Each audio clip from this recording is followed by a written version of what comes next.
In order to write JavaScript code, you need a code editor. There are various code editors out there, including Visual Studio Code or VS Code, Sublime Text, Atom, and so on. Out of these, my favorite is Visual Studio Code that you can download from code.visualstudio.com.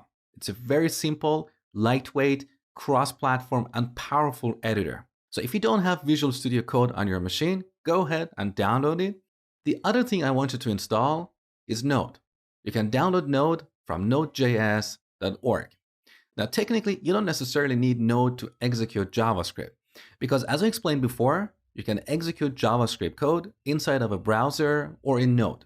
But it's good to have Node on your machine because we use that to install third-party libraries.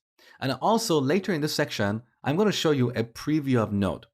So pause the video now and download Visual Studio Code as well as Node.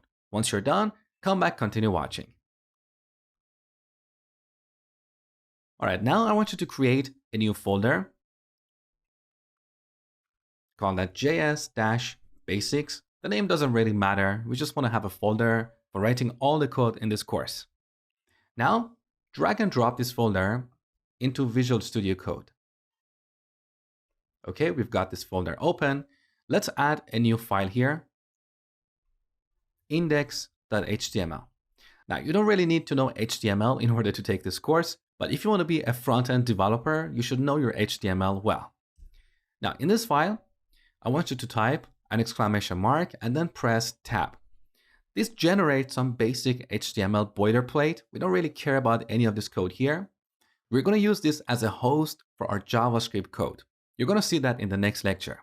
So save the changes. Now open the extensions tab here. Here in this box, search for live server. So live server is a very lightweight web server that we're going to use to serve our web application. So install this, then you will have to restart Visual Studio Code.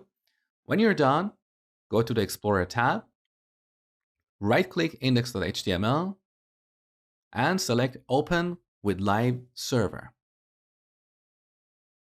This will open up Chrome or your default browser and point it to this address. That's where our web application is served from. Now, currently we have an empty page.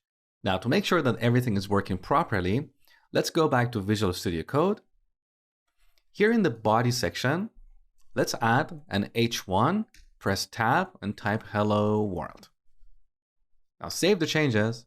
Back in the browser, we can see this page is refreshed automatically, and we've got the hello world heading here. In the next lecture, you're going to write your first JavaScript code.